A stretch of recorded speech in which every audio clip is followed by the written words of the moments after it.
You've mastered the basics, but are you ready for the next level? A little while ago, I shared 10 advanced words to make you sound more sophisticated in English, and it went down incredibly well. So naturally, I had to make a part 2. Today, I've got 10 more words that are genuinely useful, genuinely common, and the kind of vocabulary that will change the way people hear you when you speak. Let's get straight into it.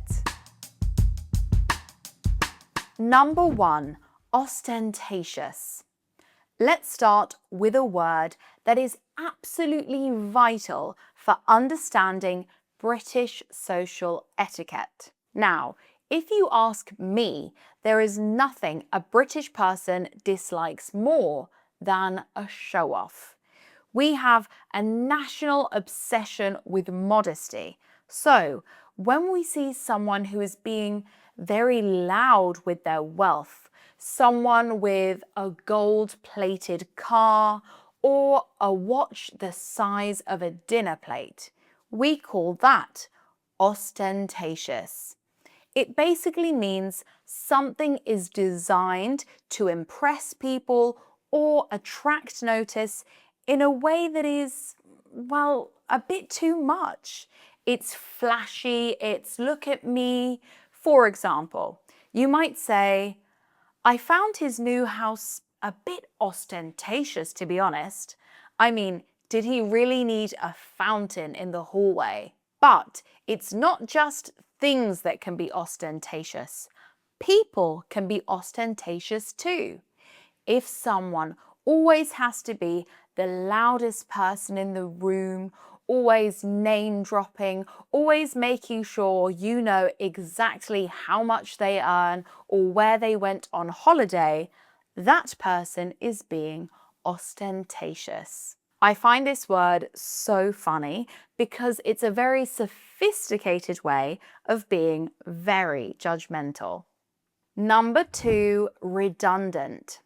Next up is a word you'll hear constantly in the news and the workplace. In its simplest form, redundant means something is no longer needed because there's already something else doing the job. It works well when you're talking about processes or systems.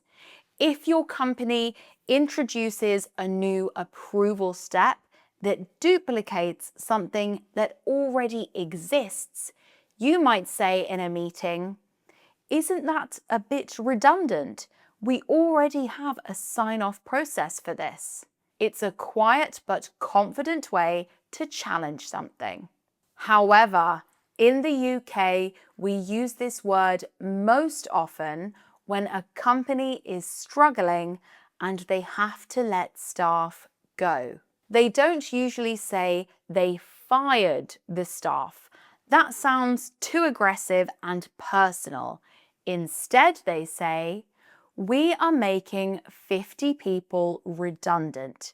It means the role or the job is no longer needed. It's a very heavy word in British culture. If you hear a friend say, "I've been made redundant," everyone knows that it's a difficult time. Number 3, blatant.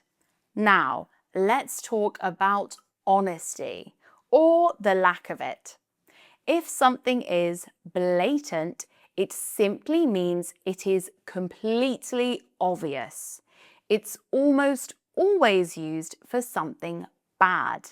Think of a footballer who clearly trips another player right in front of the referee. He doesn't try to hide it, he just does it. Or if someone tells a lie that is so obvious you can practically see the truth behind them, that is a blatant lie. Brits love this word because it carries a feeling of being annoyed or outraged. If you say, "That was a blatant attempt to get out of doing the work," you're calling someone out. You're saying, I see what you're doing and you aren't fooling me. I love this word and I use it all the time. Number 4, tentative. This next word is perhaps the most British word on the entire list. As you probably know by now, we British people generally hate being too certain. We hate committing to things 100% just in case we change our minds, or it rains, or we just decide we'd rather stay on the sofa. So we don't always make plans. We make tentative plans. If something is tentative, it's unconfirmed. It's a maybe. It's a let's see how we feel. For example, you might send an email saying, let's make a tentative booking for lunch on Friday at 1 p.m. If you use any popular calendar apps, you might have noticed this. When you click maybe on an invite, it will often say tentative yes. I love that it puts a positive spin on it. Number 5, cynical.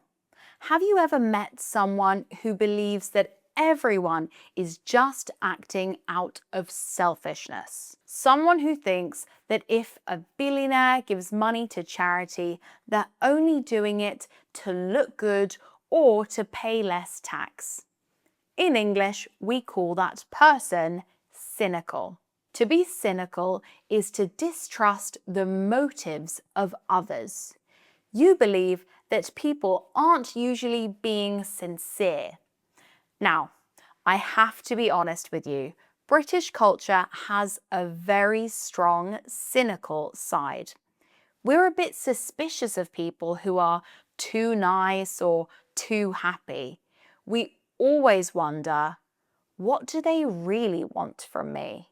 For example, you might say, I know I'm being cynical, but I don't think the government is doing this to help us.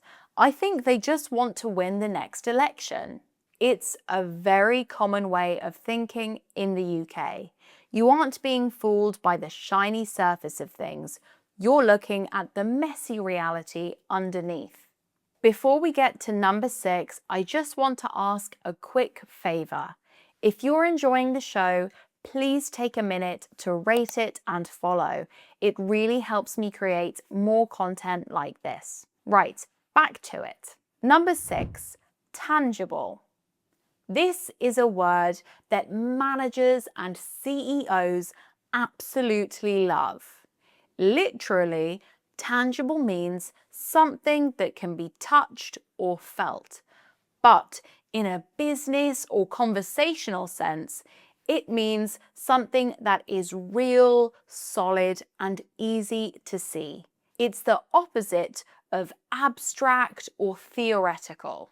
If you're working on a project and you haven't finished yet, but you've made some good progress, you might say, we're starting to see some tangible results now. It sounds so much more impressive than saying real results. Personally, I absolutely love this word.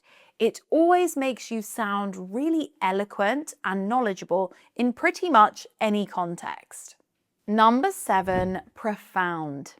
If something is profound, it is very deep, very intense, and has a big impact on you. It could be a profound silence, a profound sense of loss, or a profound realization. It's not just a small feeling, it's something that changes the way you think or feel. For example, you might say, that book had a profound effect on me when I was younger. It's a very beautiful word. But because this is Britain, we also use it sarcastically. If a friend says something really obvious, like, if you don't eat, you get hungry, you might roll your eyes and say, wow, that's truly profound, Dave. Thanks for that. Number 8, prevalent. This word is very useful for talking about society, trends, or even the weather. If something is prevalent, it means it is very common or widespread in a particular place or at a particular time. It's everywhere. For example, flu is very prevalent during the winter months.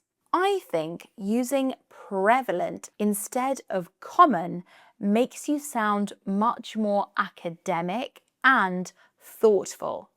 If you're in a meeting and you want to point out a problem that's happening in every department, don't say it's a common problem. Say it's a prevalent issue. It sounds much more serious and much more professional. Number 9, inherent. This is a word used to describe a quality that is a permanent, basic part of something. It's built in. It's not something that can be removed. For example, there is an inherent risk in skydiving. You can't have the skydiving without the risk. The risk is part of the package. You might also hear someone say, the problem is inherent in the system. They're saying the system itself is broken at its foundation. I love this word. It's a very sophisticated way to analyze situations. Number 10, concise. If someone is concise, they give a lot of information clearly and in as few words as possible. They don't ramble, they don't get distracted, they get straight to the point. I've saved this for last because, ironically, British people are rarely concise. We love a long, winding sentence full of mind yous and to be honest with yous. But in a professional setting, being concise is a massive plus. If your boss says, that was a very concise report, well done, they are saying, thank you for not wasting my time. It's a great word to use when you're asking for information too. You could say, can you give me a concise summary of the meeting? It sounds much more polite and professional than saying, make it short. There you have it. 10 more advanced words to add straight into your vocabulary. Let me know in the comments which word was new to you. Don't forget to subscribe to my free newsletter. The link is in the description. And if you have a moment, I'd really appreciate you taking the time to follow and rate the show. Thanks so much for watching, and I'll see you next time.